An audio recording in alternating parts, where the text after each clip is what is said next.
including the price stabilization levy, the sanitation and pollution levy, and several other such levies into one. And it will go to pay off our energy sector debt, which, as you know, stands at about 2.2 billion.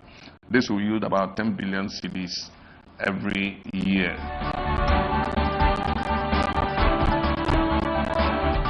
Promises delivered.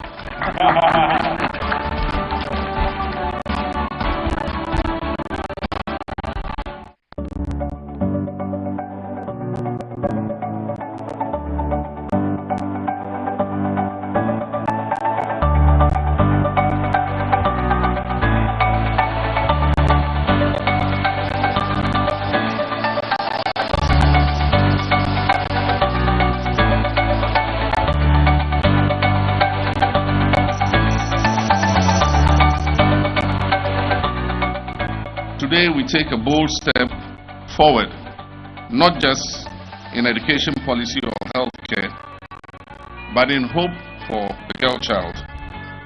Today is a message to every girl in Ghana that you matter, that your dreams matter, and your future is worth every investment that we can make in it. I stand before you to officially launch the National Sanitary Pad Distribution Program, a promise we made and are proud to have fulfilled.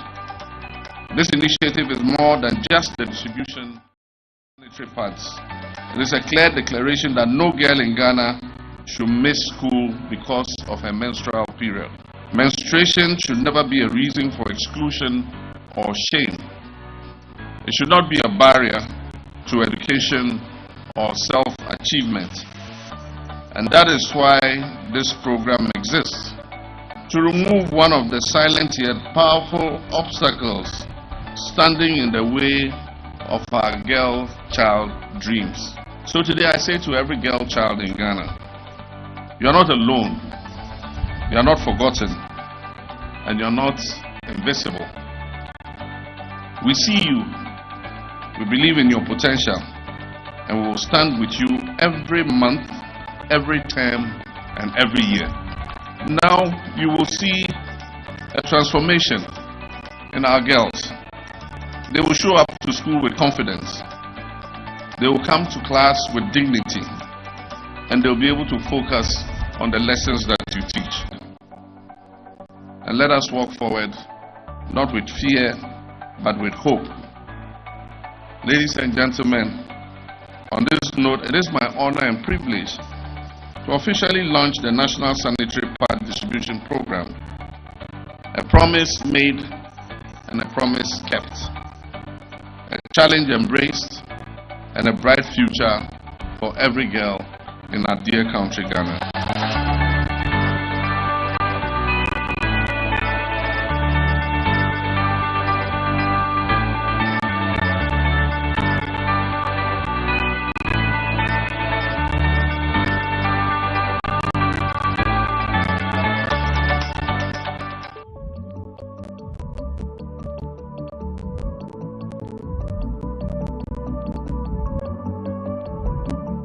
Today marks a defining moment in our national journey. We're not merely launching a program, but we're laying a foundation for a new economy. We're declaring with boldness and purpose that Ghana is ready to lead in the digital age. We're saying to our youth, to our communities, to the continent, and to the world that the future is here and will be part of shaping it. The 1 Million Coders program is not just a fulfilled campaign promise. It is a strategic pillar of our Reset Ghana agenda, designed to empower Ghanaians with digital skills critical for 21st century life and work. This program is an investment in our youth, an investment in their future as coders, as analysts, as entrepreneurs, and as tech pioneers.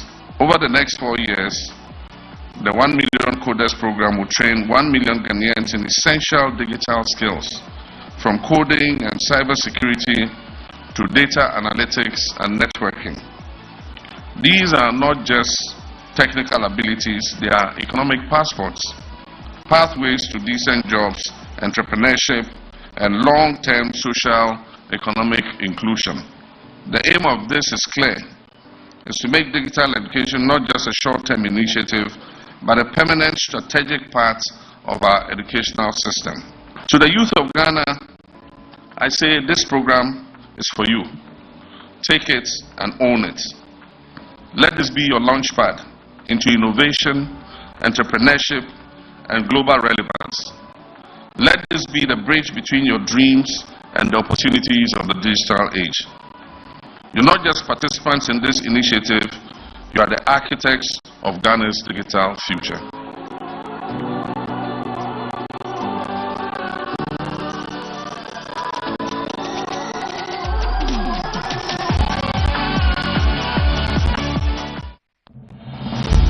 In the heart of West Africa lies the Republic of Ghana, a nation resilient in spirit, rich in culture, and steady in its pursuit of progress. Today, we celebrate a momentous occasion in our nation's history as we welcome the newly elected President, His Excellency, John Dramani Mahama.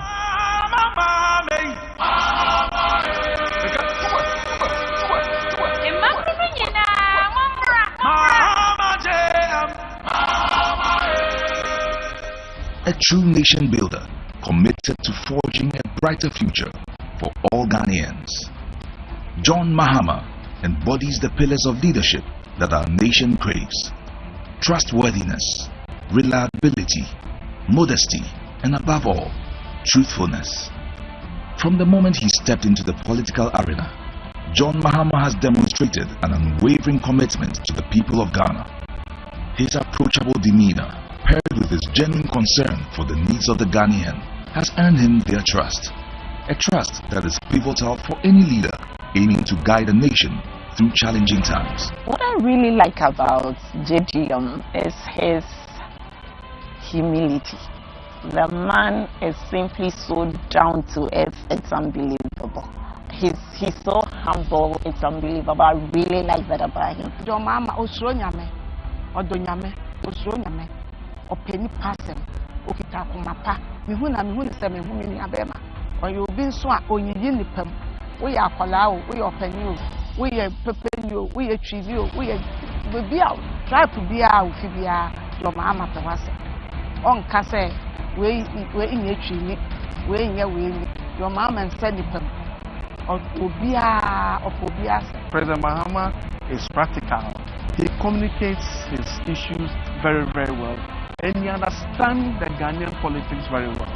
He understands the Ghanaian people very well, and that is what I like about him. The brand John Dramani Mahama is not just a name. It represents resilience, strength, progress, and empathy. I believe John Dramani Mahama is loved by many. His personality is so unmatched, and I've heard so much about how he has helped people in their difficult times, even when he wasn't yet a president. His love for God is so admirable, and his love for kids and the youth is so much amazing. And I'm not so surprised my kids get so much excited anytime he shows up on the screen. I admire his tolerance. In 2016, a lot of people attacked his person. No one got arrested, no one disappeared. He just allowed time to judge, and here we are. That's a good leader.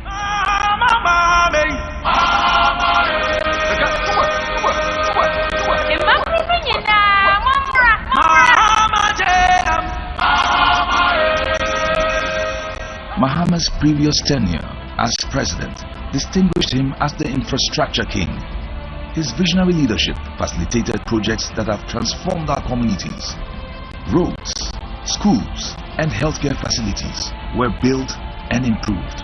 The energy sector received a big boost with excess megawatts of power, laying the groundwork for sustainable development.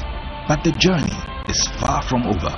Mahama has made a solemn promise to reset Ghana's economy, enabling a collective resurgence toward building the Ghana we truly want. A Ghana of opportunity, prosperity, and accountability.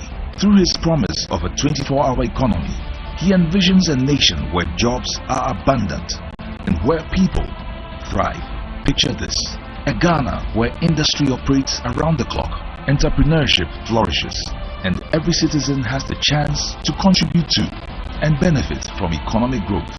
Mahama's roadmap prioritizes creating jobs and ensuring that the nation's wealth is shared across all communities, a true embodiment of economic empowerment.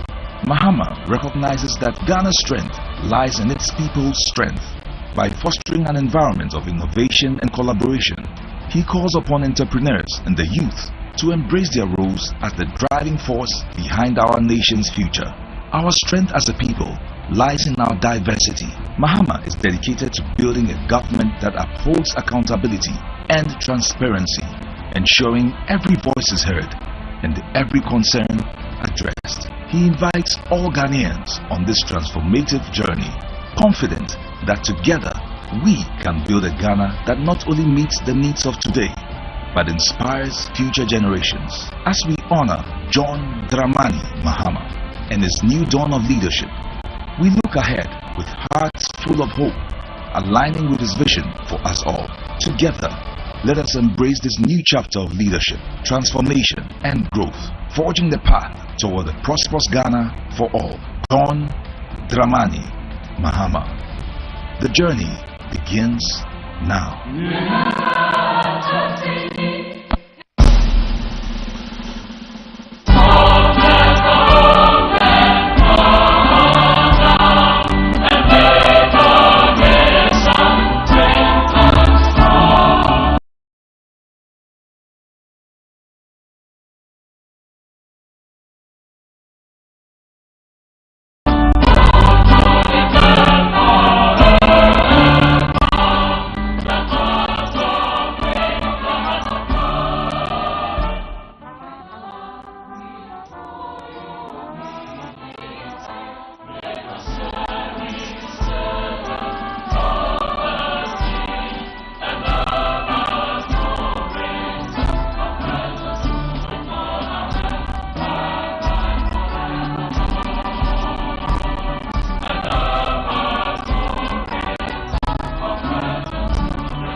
My fellow citizens, good evening. Today, May 7th, 2025, marks 120 days since I, as the President of the Republic of Ghana for a new 4-year term. It is a day that I specifically noted on our calendar to come before you, the people of Ghana, to account for the critical first steps we promised to take in our initial months in office. Our campaign was anchored on the vision of building the Ghana we want together. And our manifesto, Resetting Ghana, laid out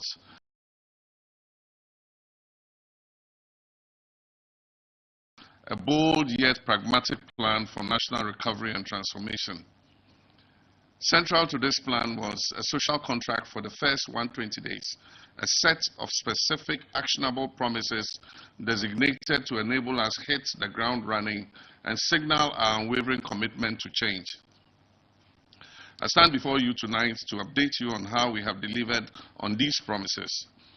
To the people of Ghana and the world observing our progress, let me state clearly, we made promises and we have kept them. Our first 120 days have been defined by decisive action, a commitment to transparency, and a relentless prosperous and united Ghana. Let me now walk you through the progress we have made on the specific commitments outlined in our 120-day social contract. We promised to form a lean and efficient government. I promised to nominate the complete list of cabinet ministers for parliamentary approval within the first 14 days and to constitute the leanest and most efficient government under the Fourth Republic within the first 90 days. As promised, I announced the complete list of my cabinet ministers for parliamentary approval within the first 14 days of being sworn in. They were all successfully vetted and approved, and they have hit the ground running. Indeed, I have so far appointed only 56 ministers and deputies so far, the smallest number of ministers and deputies appointed by any president in the Fourth Republic. We've also nominated our metropolitan, municipal, and district chief executives, and they are going through the various phases of confirmation to complete the formation of our governance team at the local level. Establishing a robust code of conduct. I have committed to establishing a robust code of conduct and standards for all government officials to instill integrity and accountability from day one. Building on my previous efforts, we have reworked and finalized a significantly improved version of the Code of Conduct for government appointees. The comprehensive document launched last Monday addresses new areas including a prohibition on purchasing state property directly or indirectly, regulations regarding hampers, and clear monetary limits for official gifts. I've left my appointees in no doubt that I'll bring down the hammer swiftly and strongly if they breach any of these provisions. We promise to hold a national economic dialogue within the first 90 days to understand the state of our economy and build consensus on the way forward. On March 3rd and 4th, 2025, the Government of Ghana convened the National Economic Dialogue at the Accra International Conference Center, bringing together partners including the private sector, civil society organizations, traditional authorities, and academia. The participants presented a comprehensive report with clear recommendations to restore macroeconomic stability and regain confidence in our economy. These included enhancing fiscal and monetary coordination, reviewing the foreign exchange regime, implementing major tax reforms, overhauling the public financial management system, reforming state-owned enterprises, strengthening expenditure controls, establishing a credible medium-term expenditure framework, promoting strict fiscal discipline on the part of government, and aggressively pursuing inclusive growth. The implementation of these recommendations has begun to yield results. The currency is becoming fairly stable, inflation is inching downwards, and we have reduced the excessive borrowing that had become the trademark of past governments. The report also provided valuable advice on promoting industrialized agriculture and aligning skills development with national priorities. We've taken this advice seriously, and implementation is underway, guiding our economic policy decisions. Following the recommendations of the National Economic Dialogue, we've amended the Public Financial Management Act 2016, Act 921, to introduce a debt rule that aims to reduce the ratio of debt to GDP to 45% by the year 2034. We've also established an operational rule to post an annual primary surplus of at least 1.5% of GDP on a commitment basis. The amendment also allows for the establishment of an independent fiscal council to monitor the government's adherence to the fiscal rules. This reform was executed in April 2025 before the September 2025 deadline under the IMF-supported program.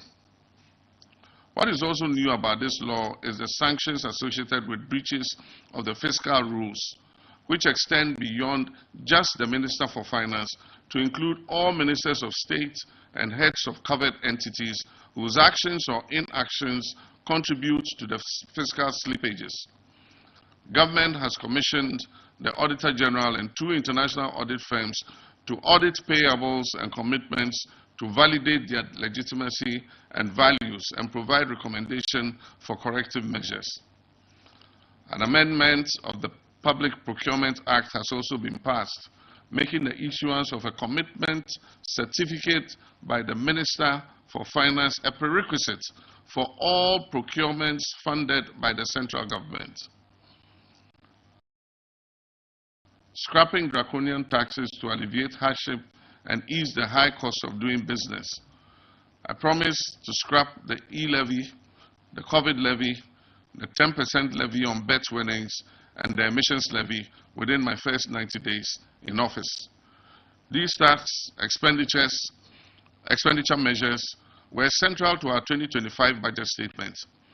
On April 2nd, 2025, I signed several bills into law, including the Electronic Transfer Levy (e-Levy) Repeal Bill 2025, the Emissions Levy Repeal Bill, and the betting tax.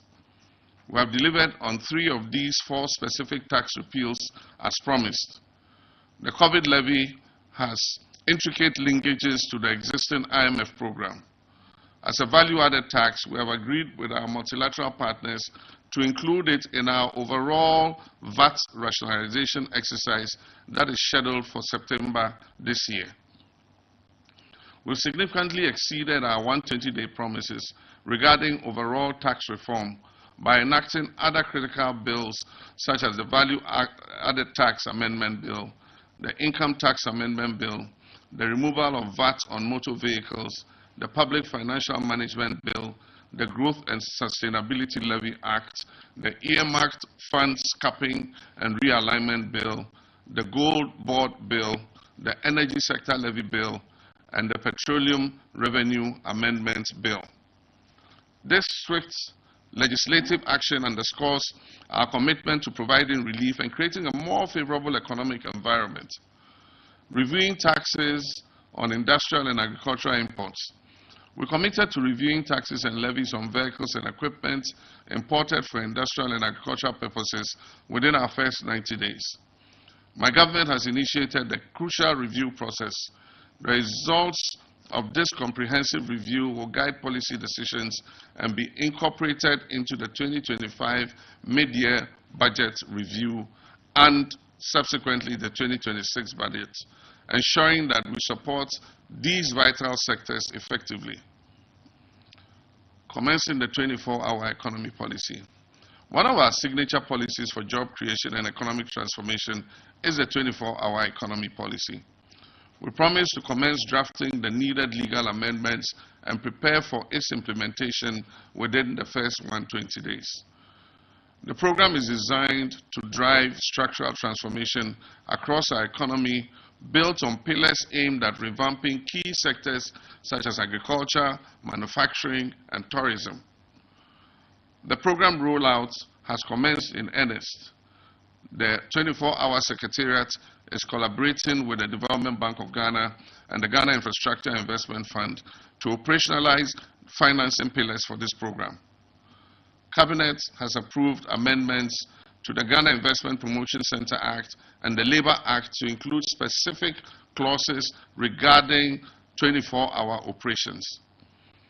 These amendments aim to enhance social protection, create an enabling environment for the 24-hour economy policy, and promote conducive business and labor relations. Already several businesses are lining up to sign on to this policy. Some tangible actions have also been taken. The Ghana Investment Promotion Center has launched 24-hour premium services to eliminate processing delays for investors. The Ministry of Foreign Affairs has launched a 24-hour passport service with the passport application headquarters operating 24/7. The DVLA used a 24-hour service to clear a long-standing 18 months backlog of licenses and will soon commission a new 24-hour service office at Adenta in Accra. The Youth Employment Agency is set to launch the Graduates in Corporate Support GRICS program, which will attach graduates to firms operating 24 hours a day. This program is targeting 20,000 graduates. The YEA is also partnering with security agencies, the fire, police, immigration services, to provide security for 24-hour firms and is working towards training and deploying 23,000 recruits for this purpose. Recognizing the need for robust security, the police service is establishing a 24-hour police unit to improve 9 patrols and utilize technology supported by nationwide sensitization. The Minister of Energy and Green Transition is engaging the PURC to set up smart metering with a time of use tariff, charging a lesser tariff during the off-peak hours, a direct incentive for enterprises on the 24-hour economy policy. The Minister of Finance and Presidential Advisor on the 24-hour economy policy is finalizing a list of incentives for businesses to sign up for the initiative. The Ghana Publishing Company Limited has also begun 24-hour printing operations. In fulfillment of the 120-day commitment, we are pursuing new avenues of job creation, expanding employment opportunities, particularly for young graduates, and empowering the private sector as a key driver of sustainable job creation. We promise to establish an accelerated Export Development Council to promote exports as a key strategy for economic transformation. I'm glad to report that on Monday, I inaugurated a 19-member Accelerated Export Development Advisory Committee, which I chair myself. This committee will monitor export activities and performance across all ministries, departments, and agencies, including the Ghana Export Promotion Authority. We will not accept any business-as-usual attitude. The committee's functions include reviewing performance reports, monitoring targets, refining trade policy, deliberating on international trade issues, and providing policy guidance for exports. Ghana's export sector faces challenges, including cumbersome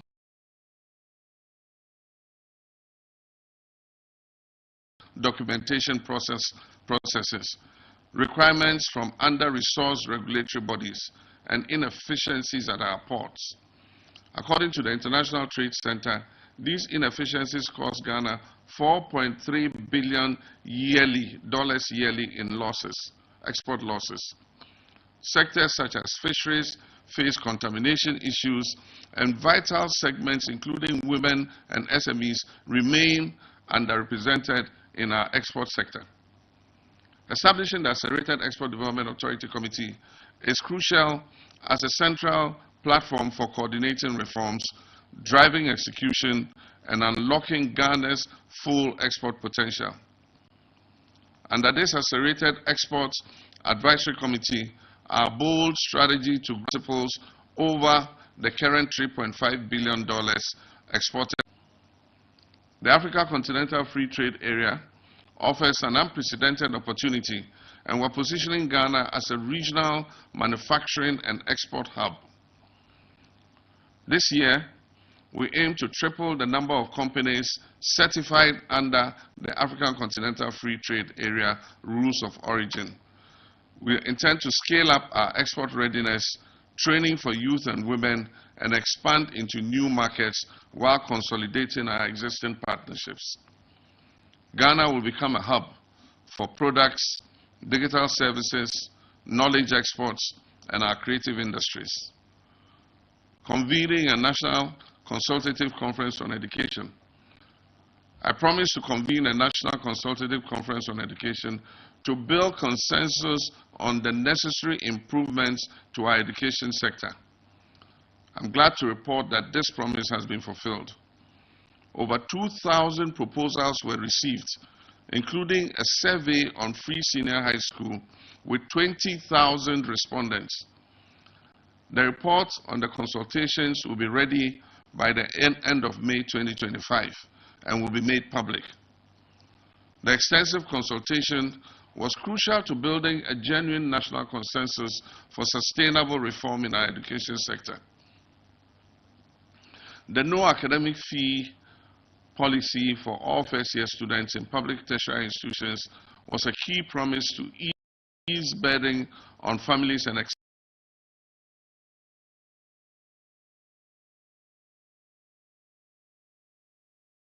expand access to higher education. My government has taken concrete steps to implement this. 452,940,012 Ghana cedis has been allocated for the payment of academic facility user fees for 156,294 first-year students in public tertiary institutions for the 2025 academic year. Get Fund has also been instructed to pay the fees directly to the tertiary institutions, ensuring timely disbursement. The No Fee Stress application portal has been developed and is now live for first-year students to register and authenticate their eligibility for this government funding. Free tertiary for persons with disability and Mahama Cares program. We committed to introducing vital social interventions like the free tertiary education for persons with disability and the Ghana Medical Trust, fund, otherwise called Mahama Cares. For free tertiary education for persons with disabilities, budget allocation for beneficiary students has been captured in the 2025 budget statement. The Minister for Education has made relevant data available for Get Fund so that it can prepare for the payment for this 2025-2026 academic year. The Ghana Medical Trust Fund is a bold national policy that provides direct financial support to Ghanaians who are suffering from chronic diseases that are not fully covered by our national health insurance scheme. It serves as a lifeline for chronic disease care. On April 29, 2025, I officially launched the fund at the University of Ghana Medical Center, where I pledged 6 months of my salary as my contribution to start. Vice President Nana Jane also pledged 4 months of her salary to the Mahama Cares Fund, and I have since directed that every government appointee of mine should contribute at least the equivalent of 1 month's salary to the fund. This includes CEOs and all other appointees. I encourage every Ghanaian to contribute as you are willing and able. The short code for the contributions across all mobile networks is *225#. *225#. Disbursement to support needy patients will begin once the governing board is put in place. The draft Ghana Medical Trust Fund bill is ready and will be presented to Cabinet at its next sitting for approval and forwarded to Parliament when it resumes from recess. We are united in this mission to touch lives and bring health, healing, and hope and joy to our people. To improve menstrual hygiene, management, and remove barriers to education, I promise to reintroduce the distribution of free sanitary pads to female students in primary and secondary schools. The 2025 budget statement allocated 292,400,000 Ghana cedis for this commitment, and I launched this initiative on the 24th of April 2025. Procurement is ongoing for over 6 million sanitary pads, with each student receiving 3 packets per term at the basic level and 4 packets per semester at the secondary level. Distribution will be done through the Ghana Education Service structure to all 261 districts, ensuring that no beneficiary is left out. The distribution will be accompanied by health education. A cornerstone of our commitment to good governance and accountability is tackling corruption and eliminating waste. I promise to initiate inquiries and forensic audits into several critical matters of public interest. This war against corruption continues unabated. The Minister for Health is reviewing the Auditor General's report on the COVID-19 expenditures. After the review, the appropriate actions will be taken. The Sputnik V scandal is under investigation. The Minister for Finance has launched an inquiry into the collapse of indigenous banks and financial institutions. And make no mistakes, facts will be unearthed, culprits will be punished, and lessons will be learned. The Minister for Energy and Green Transition has commenced investigations into the PDS scandal. Deloitte and Touche is conducting an independent audit of the National Cathedral project. I expect their report by the end of this month. A number of officials have been invited and questioned concerning the 13th African Games. On April 30th, 2025, the Attorney General filed 11 charges against a former National Signals Bureau Director General and others for various offenses. Charges will also be filed in the Accra SkyTrain and the National Service Ghost Name scandal. The Office of the Presidential Advisor on Corruption will continue to receive complaints and reports regarding graft for onward transmission to the Attorney General, building on the success of the oral mechanism, which received over 2,000 complaints in just a few weeks. As promised, my commitment to fighting corruption is not limited to recovering loot from past appointees. We will also ensure that our own appointees serve Ghanaians responsibly and are held to the highest standards of accountability. To reinforce public trust and ensure equitable access to state resources, I pledge to implement a government policy prohibiting political appointees from purchasing state assets. Reports of former officials acquiring public properties after regime changes have eroded public trust, particularly the alarming surge under the previous administration. In response, our policy prohibits all political appointees, their assigns, and closely associated persons from purchasing state assets. Section 5B of the Code of Conduct provides a clear sanction, immediate termination of appointment if an appointee is found to be in the process of or has purchased any state asset directly or indirectly. Allocating seed money for the Women's Development Bank. We promise to allocate seed money to establish the Women's Development Bank to empower women entrepreneurs and promote economic inclusion. Accordingly, 51,300,000 Ghana cedis was allocated in the 2025 budget for this purpose. We're finalizing the working structures of the Women's Development Bank, and details will be made public soon. Priority job creation programs. Job creation is a top priority for my administration. We promise to launch the Ejumara National Apprenticeship and 1 million coders program in the first budget. These programs are designed to stimulate youth employment, entrepreneurship, and innovation. The Ejumara program has been launched to train and support 10,000 youth-owned businesses annually, and budgetary allocation has been made for that. 2,000 viable businesses will receive funding based on scalability and the potential to create jobs. This program targets Ghanaian-owned youth-led businesses across all educational backgrounds, with specific directives to allow access for women and persons with disability, unemployed and out-of-school youth, and our vulnerable populations. Under the National Apprenticeship Program, the goal is to provide vocational training for more than 500,000 young Ghanaians over the next 5 years, beginning with an initial 10,000 apprentices. The beneficiaries will receive training in high-demand sectors. They will receive stipends and starter toolkits and certification at the end of their training. A dual apprenticeship model blending classroom instructions with hands-on training will be used. I've directed the prioritization of women.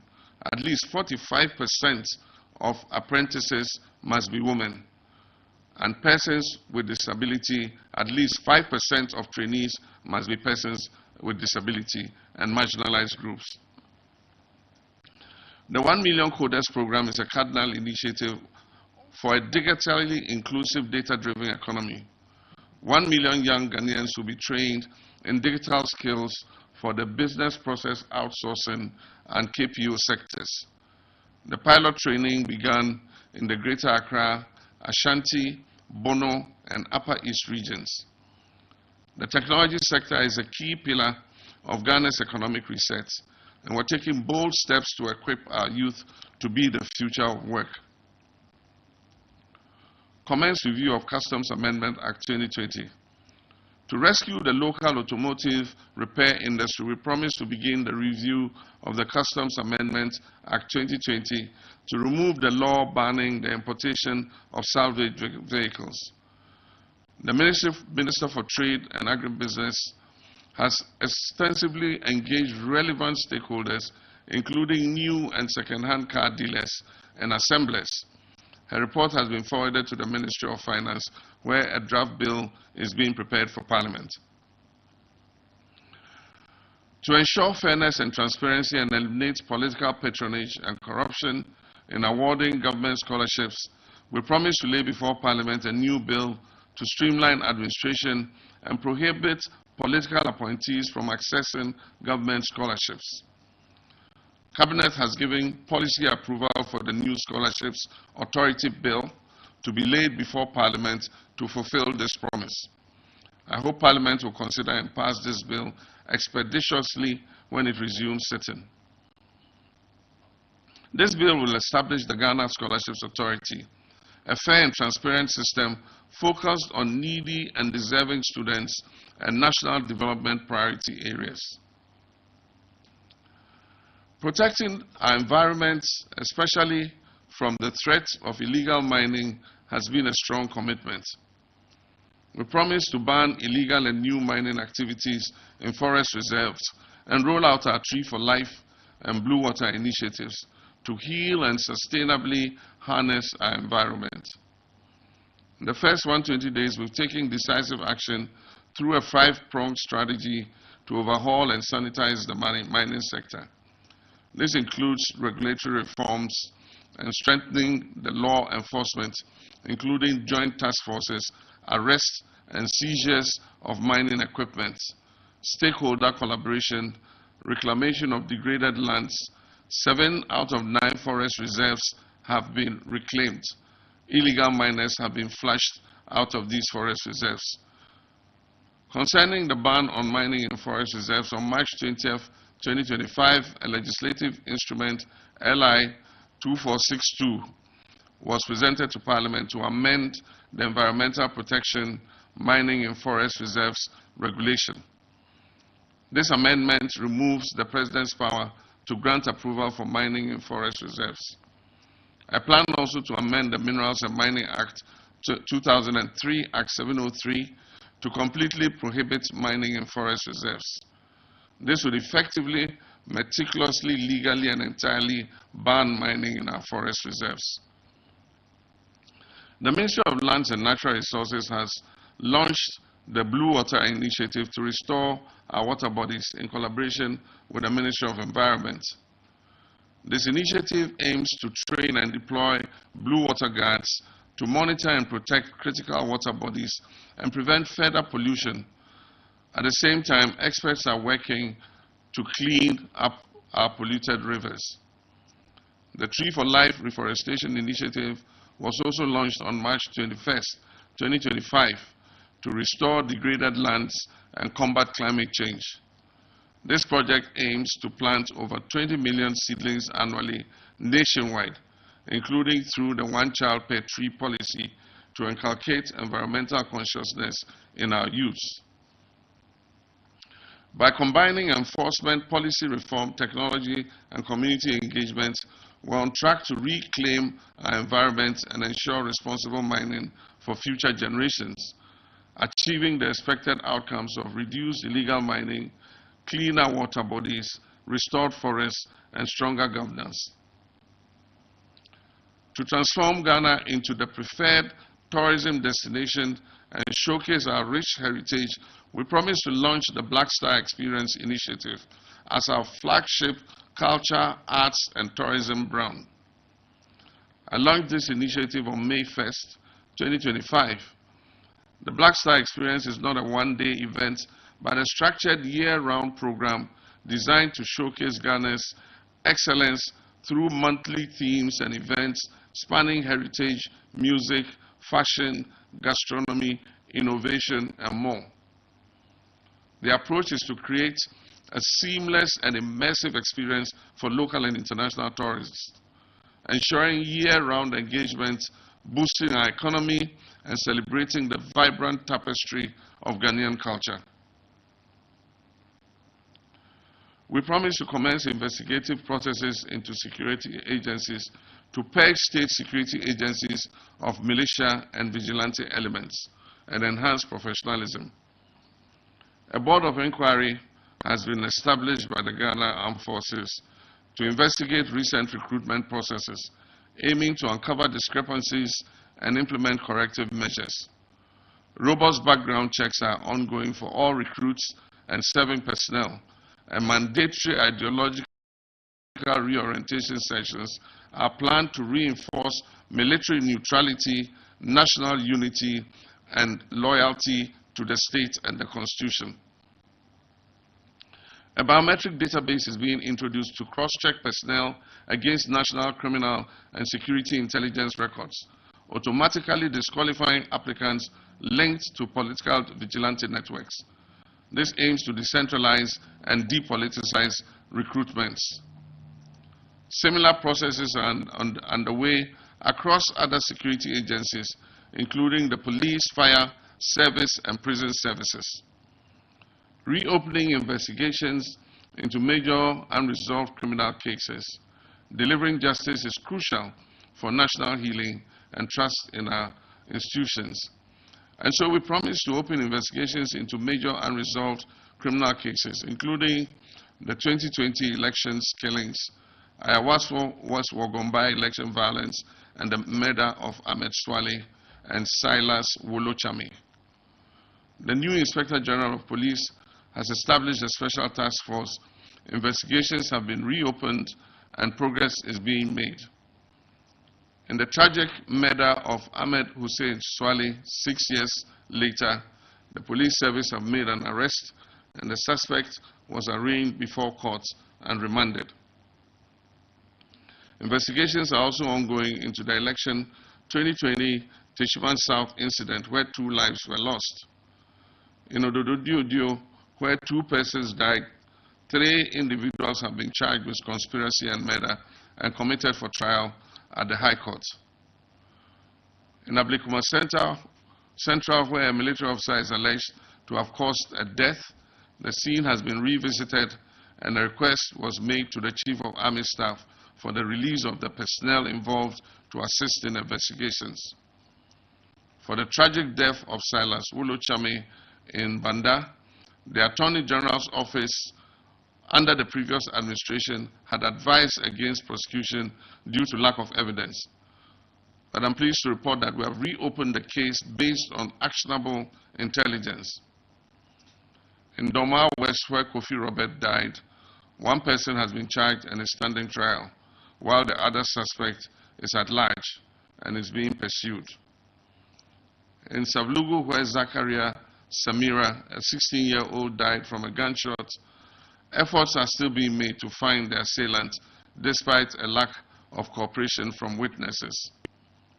And concerning the January 31st, 2019 Ayawaso West Wogombai election violence, where 18 persons suffered injury from individuals later identified as national security operatives, we will not let that matter die without justice being served to the victims. ASP Azugo, who was deeply involved in the violence and atrocities on the day, is currently cooperating with the National Investigations Bureau to identify, arrest, and prosecute all those who were involved in the violence. With respect to cases from the 2024 election violence that resulted in tragic deaths in constituencies like Tolong, Damango, Autusenya East, Nkranza South, Ofinsu North, and Ahafua North Southwest, the cases are being investigated by the Special Task Force. These are senseless deaths that should never again happen in our nation. Elections are to choose leaders, not to murder our citizens. We are committed to ensuring accountability for political violence so that it will not happen again. The Attorney General is working on a report for Cabinet to recommend appropriate compensation for victims and families involved in these unlawful incidents. Ladies and gentlemen, we promise to initiate a probe into the VRA Akosombo Bond Dam spillage to address the man-made disaster caused by the VRA spillage and prevent future occurrences. We promise to initiate a probe and take steps to compensate the victims. So this administration set up a committee chaired by Engineer Kofi, a former VRA chief executive. The committee has recommended strategies to prevent future occurrences, including establishing what is called a controlled spill flood plan and implementing downstream engineering solutions for flood management. I've directed that the recommendations be implemented immediately. I further indicated that if they are not properly implemented and another destructive VRA flooding occurs like in 2023, the VRA CEO and deputies must resign or be sacked. Initiate immediate steps to compensate flood victims. The 2025 budget has made provisions for the compensation payments, and a team has been put together to coordinate the compensation exercise. I call on the chiefs and people of the affected areas to facilitate the smooth and peaceful execution of this compensation exercise. We promise to shake up and realign state-owned enterprises to enhance their profitability and their value. On March 13, 2025, I hosted a high-level meeting of CEOs under the State Interest and Governance Authority, SIGA, to underscore the critical importance of reforms. We are implementing an enhanced performance management system with clear targets, monitoring financial and operational performance, and promoting good governance in these institutions. A deep dive study is underway to uncover the root causes of challenges and provide insights for targeted strategies to foster innovation and adaptability. My vision is clear: to transform the SOEs into robust pillars of economic growth. This may involve shutting down some of them or merging some of them together. SIGA is facilitating discussions to revive the produce buying company, deliberating with the Ghana Stock Exchange about the potential listing of at least 10 of the SOEs on the stock exchange, and encouraging them to prioritize dividend payments as their primary objective this year. My fellow citizens, this has been a comprehensive account of our actions in the first 120 days of my administration. We laid out a social contract with you, the people of Ghana, with specific promises for this critical initial period. Tonight, I'm pleased to report to you that we have fulfilled these promises. From forming a lean government and establishing a robust code of conduct, to taking decisive action to scrap burdensome taxes, initiating inquiries into past wrongdoings, launching major job creation programs, tackling illegal mining, reviving our environment, promoting our tourism and export sector, streamlining scholarships, supporting vulnerable populations, and holding our security agencies accountable. The foundation for resetting Ghana and building the Ghana we want together is being laid with speed and determination. These actions are not merely check boxes on a list. They signify a fundamental shift in how government operates, with transparency, accountability, efficiency, and a profound sense of urgency for the well-being of every Ghanaian. Fellow citizens, I take my promises seriously, and my word is my bond. Although we've established a solid foundation in this first 120 days, considerable work remains on the journey to realize the Ghana we all want together. This journey requires the collective effort of all of us, and I'm profoundly grateful for the mandate you have given me and my government to lead this nation. Your trust is our most valued asset, and we'll continue to work tirelessly to deserve that trust. And so I call upon every Ghanaian in every city, town, and village, in every sector of our economy, across every political divide, to join hands with us. Let us continue to work hard together, united by one purpose and a shared vision, to overcome the challenges and build a brighter, more prosperous future for our beloved nation. I thank you for receiving me in your homes. I thank you for your attention this evening. May God bless you all, and may God bless our homeland, Ghana.